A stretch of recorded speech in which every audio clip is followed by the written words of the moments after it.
Hey, how's it going, guys? Ramon here with a new upload. In this episode, we travel to Quality Surfboards, Hawaii, located at 1650 Alamoana Boulevard, Suite 104, to meet with owner Jason for this month's board talk. Hey everybody, my name is Jason. Welcome to Quality Surfboards, located on the corner of Ina Road and Alamoana Boulevard. Welcome tonight. We're doing our third board talk. We're trying to do these board talks once a month. We had our first one with Paisel, second one with our FCS rep, Keone. And tonight we're having a board talk with Craig Kawamura of Lost Not Found. So come join us in the showroom.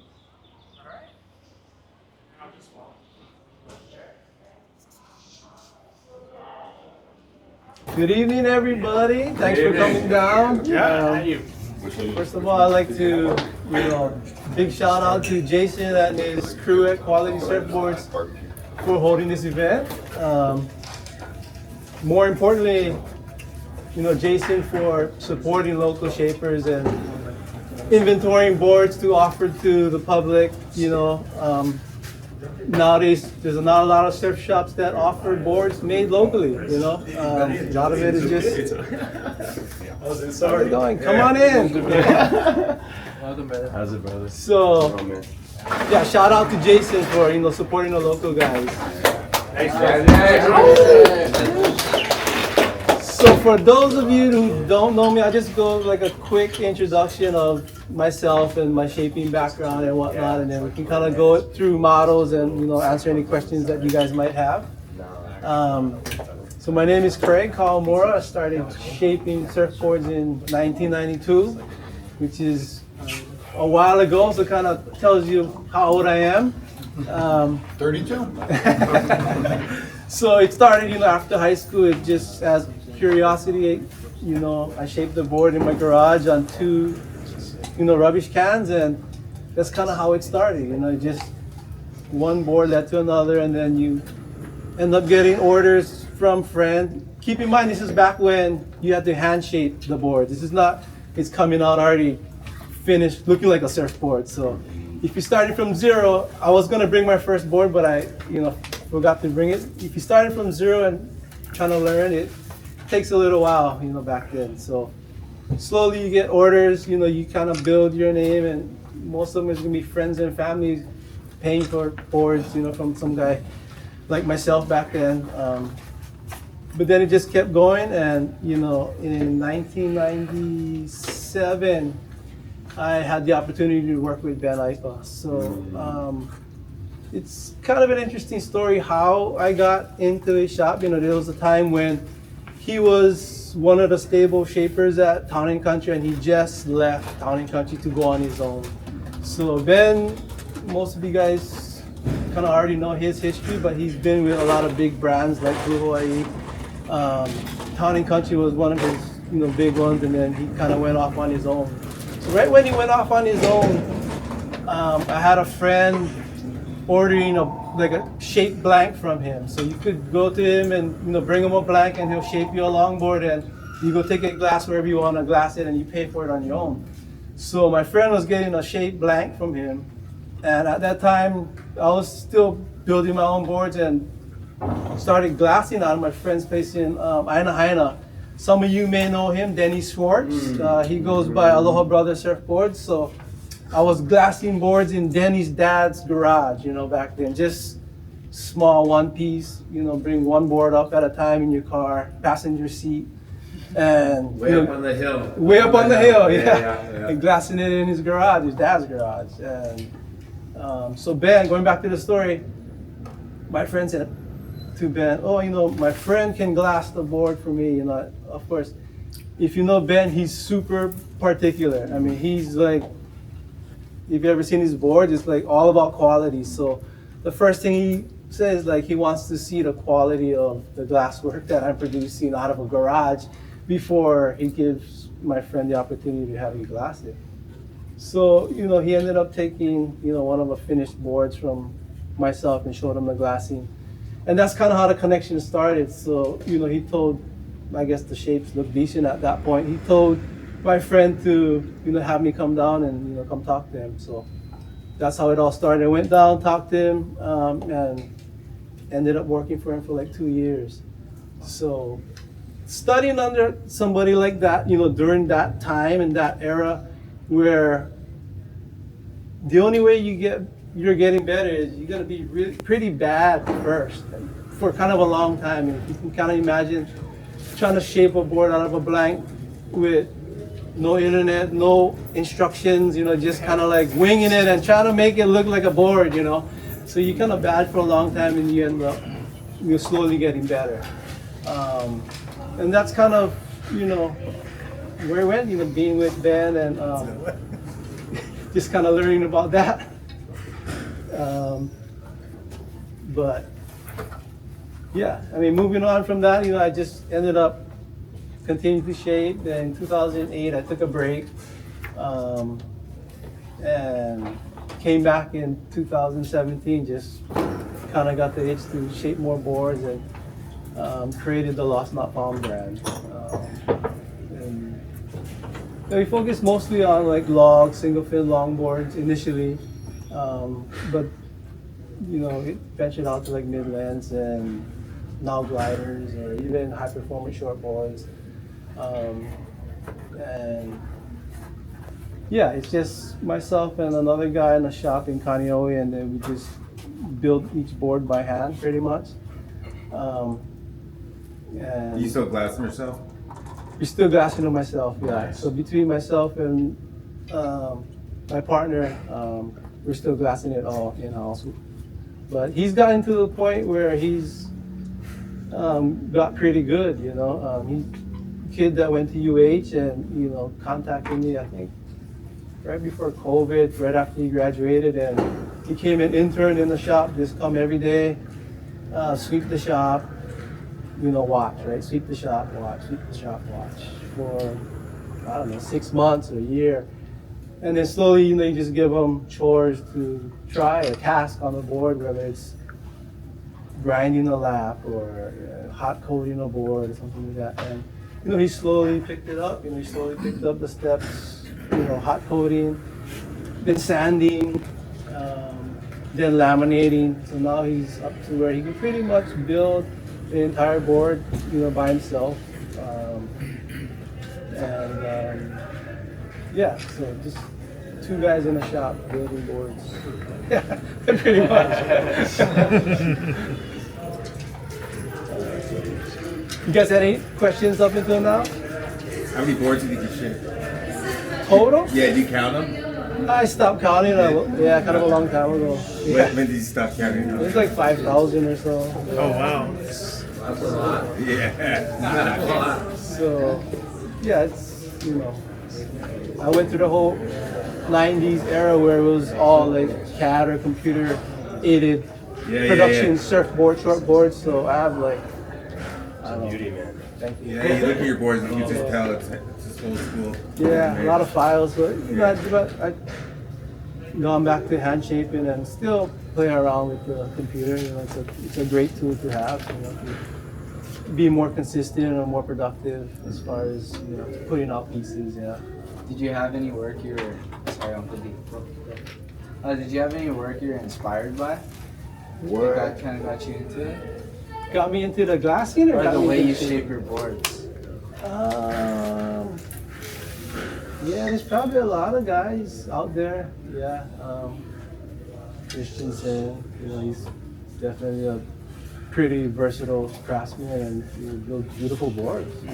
A lot of the older school stuff like Bings and my favorite was Takayama's. The Takayama's. At that point, it was CNC, but he had a lot of really nice designs and files that you can still find today. So When you surf, what do you like to surf? What do you ride?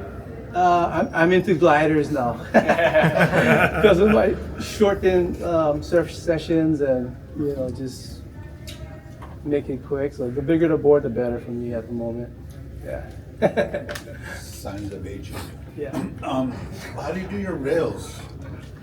What do you mean, like how? Well, I've ridden your boards and they're not slow. They're fast and go. Yeah. And I think your rails Yeah. are a tribute to that. Yeah, definitely.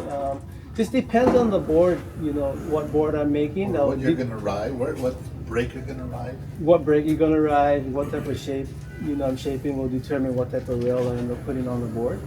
You know, so it just kind of depends. You know, if it's like a 2+1 long board, you know, it's like a You know what, so your rocker in front, what's my best rocker to catch a wave and good rail?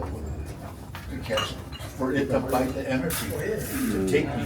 maybe like a steep down rail with a little bit more volume in the Down rail. Yeah, kind of like a down rail with a lot of paddling power in there. Yeah, that. Give you some Positions penetration. they want. Yeah, I Like more want some plain. yours seem to bite and take me. Hey, how's it going? I got a question, Craig, because I'm old and I'm a shortboarder, but back in the day, we always used to look at like the nose of the board, like to determine whether that's a nose rider. Like maybe a wide nose is a nose rider, or it had swoop in the nose. But I was talking to you, and you were saying something about the tail Yeah, design yeah, has yeah. a lot to do with a board becoming a nose rider, or Correct. Yeah, I mean, for my theory, anyway, there's a lot of different theories out there. For my theory is a lot of my boards, if you notice, have a lot of like kick out the back, and not necessarily just kick off the bottom, but a lot of like curve in the deck. And then the nose can vary between, you know, 18 and 17 and a half for like, you know, one of the nose riders that we've been building. But the main thing for nose riding is the speed of the board, to be able to slow the board down. So that's what that, you know, accelerated tail rocker allows you to do, is to, you know, slow the board down so you can get to the nose. And when you get to the nose, ultimately have the nose levitate if possible, or stay out of the water. Yeah. So you gotta understand, like, the water is leaving the board this way and coming around the rail.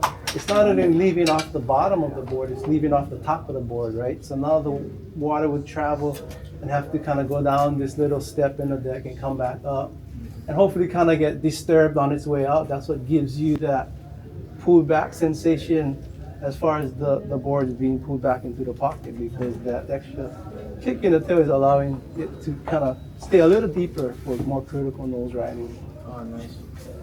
How much rocker is that? Is that like 2-3 inches of tail rocker? More than that. Wow. Yeah, it's like Oh, close, not quite 5, but, you know, Yeah. close to on the 5 side. because shortboards used to only have like 6.5 at the nose, Yeah, right? yeah, yeah. That's It's almost like reverse, right? Right? Yeah, There's a girl who longboards at Chung's, Rosie. Yeah. And she's got tons of tail rocker just like that. yeah, yeah, Like yeah. you said, like if they sit up on the nose for long enough, it almost like catches, or Yeah, yeah, I'm not sure, but she Yeah. does it pretty well. yeah. She actually rides lost. Wow, she got a board with similar tons of tail rocker like that. Yeah, she's riding the euphoric, so it's that same Yeah. profile, yeah, that same rocker profile. As far as the nose width, I mean, the original thought was like the bigger nose, the better, the more comfortable, because it's wide and it's, you know, you get confidence to walk up. But the boards they're riding now is a lot more slim in the nose, just allowing the board to sit deeper in the pocket, right? The wide nose is gonna do what when you move forward? It's gonna speed up, right? Because you're getting on the planing. So a little bit narrower nose allows the board to kind of like sit down and then also fit deeper in the pocket, right? So you have like a wide nose. Once it gets in the pocket, what happens? The board gets spit out. Right? Out shooting the pocket, yeah. Yeah, outruns the Too much outruns the pocket. flotation, yeah. Yeah. So Yeah. So when you're looking for a nose rider, you're looking more at the tail than the nose. Or should either. yeah, I mean that's one characteristic. one If aspect, you're yeah, looking yeah. for a certain type of nose rider, there's many different types. You know, you can have a little bit more like of a flooded tail, or even like a flatter tail, but you know it'll turn better, right? So you gotta kind of like give up certain stuff to get the nose right. You can't kind of have it all. So some focus a little bit more surfing off the back of the board. Still be able to nose ride, but not as critical if you get something that's more specific to nose riding. Yeah. Do you have any boards that you shape that are more oriented towards surfing towards the tail rather than the nose? As far as like putting it on rail and really getting back on it to give it the next turn. Yeah, I have a few. You mean like nose riders or just boards in general? Just boards in general. Yeah, there's a bunch of boards that you can surf off the tail. It may not be on the website as far as a model, but just if you came with that concept, it'd be a certain type of shape that I would try to Work produce. with you. Yeah, that's cool. That's cool. Yeah. So. Another elementary question is like, what's the difference why they put scoop in the nose and then some boards Flat, don't have scoop or flat? Is that for nose riding or? That's for nose riding too, Speed yeah. or- Yeah, you mean like concave in the front? Yeah. You have to add a little bit more lift. When you do get on the nose, Like it pushes more water and builds up, keeps you up. Yeah, it kind of pushes Pockets that right in that scoop. pushes the boards up. Yeah. So it just varies between like deep or like shallow. I like a little bit more shallow concave, just so the transition from the middle of the board to the front of the board is less drastic, right? You don't feel Like stuff when the- as you're walking up, right? You want stability as you When the wave is more steep. Yeah. Depends on the wave. Depends on the wave. Yeah. Okay. Yeah. So yeah. I got a question. When it comes to like a big fish like this, how far the fins are forward, like 6 to 8 inches, and like whether they're like big keel fins like that or like something smaller like that, how's that gonna affect the board? And like where would you put your fins? Like how far forward or back would you put your fins on a big fish like that? That one's probably at like close to 8. Yeah, 8 inches up from the tail, and it is keels, so Yeah. it's not like a straight up twin. So it does have a lot more surface area, more of a kind of like drivey, cruisy board. Yeah. Yeah. Would you recommend like a big keeled fin for something like that? For Or- this particular shape, yeah. Yeah. Just for like the type of surfing that it's built for.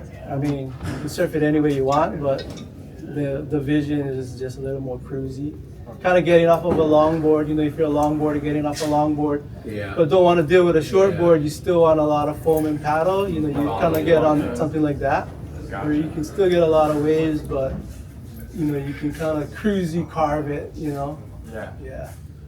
And then the longboards from like early '90s, like Lance O'Connor and the Dollins, like kind of surfing the big punchy Haleiwa and stuff.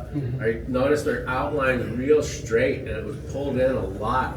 Yeah. They're going like super vertical with longboards, those like guys off are- the foam climb, vertical with a longboard. Yeah. I was blown away by that. Yeah. They look like really high performance town and country boards and a couple other different ones, but you can see it looks in between shortboard and longboarding, right? Yeah. But they're still catching the bombs from way out back because the volume, right? Yeah. But it seemed very thin and not really wide longboards. Yeah. Are Well, they like the epoxy? performance, like the performance longboarding Yeah. era, right? So it's a Right, different, totally different type of shape. Yeah, absolutely, Yeah, for sure. so those usually have 2+1, right? Side fins, Got small it. ones, and then like a middle fin. Unreal. A little more high performance surfing, yeah. Yeah, A little more absolutely. thrust. And then Ben would always have his single wing swallows, right? That was kind of his The stinger. the stinger, Yeah, right? And that yeah. was just kind of a staple for the That was kind of like one of his signature designs. absolutely, Yeah. really. But that stinger does kind of a pivot motion, where the wing comes in. Yeah. Is that what it's pretty much It's, designed for? it's a break point of the outline, right? You're okay. just moving the break point further up. Right. You have to kind of create a pivot point, right, Right. off the tail. I worked with Ben many years ago when we were doing the Worlds event, and he was telling me every time you roll your board over with the swallowtail, it's basically you're engaging one pintail to the next pintail. Yeah. And it made perfect sense. Like the light bulb went off. I was like, oh, it Twin makes pin. perfect sense, right? Yeah. Like two, instead of one pin, you got two with that, release point. Yeah. Pretty amazing. Greg, you got fins you really like to recommend for your board? Like your longboards? Not necessarily. I usually say at least 10 inches, depends on the size or the shape of the fin and the foil. One thing about fins is not just the shape and the size, but you also got to look at the foil, like how thick it is. But yeah, I don't really have anything that I kind of let them, ride what they're comfortable riding. I don't recommend anything. Rosie likes to ride a certain type of fin. Kyoki likes to ride a certain type of fin. Everybody got their own preference, you know, as far as single fin. Some like the big, you know, pivot fin. Some like a little bit more of a Greeno sweepy style fin. But they all work, you know. Somewhere here. Alright. Oh, wait. Let the youngest kid read it. What? Smart question. 3, 5, 8, 8, 8, 7, 3.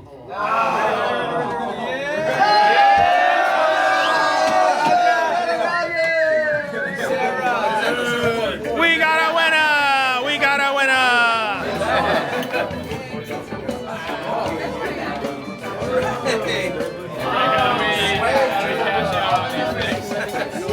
I like on that drive. I like that. He didn't get a raffle ticket either. Write down my name. Hold on 1 second. Mix it up.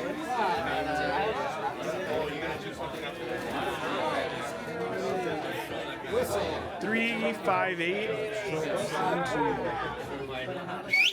Alright, we're gonna do a raffle. The number is Choose. 3, 5, 8, 8, 8, 8, 4.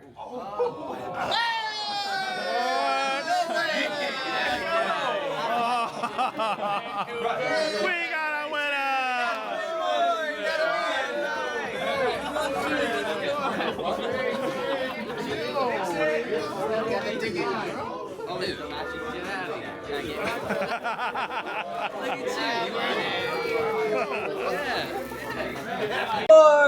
Hey! The last raffle. The last raffle. Let's do it.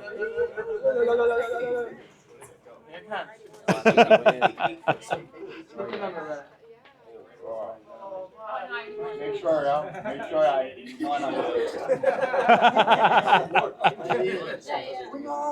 Young boy. 3, 5, 8, 8, 8, 8, 2.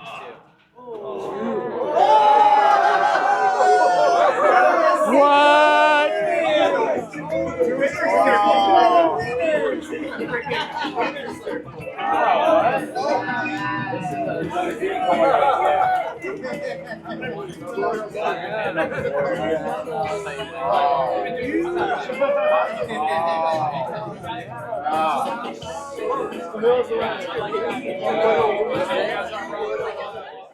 Hey guys, Ramon here. Thank you all for tuning in to today's video. Hit that subscribe button and notification bell to stay up to date with what's happening here on Oahu. If you would like to watch more videos, check out our playlist. And last but not least, consider becoming a member of the O'ahu Surf Films Ohana.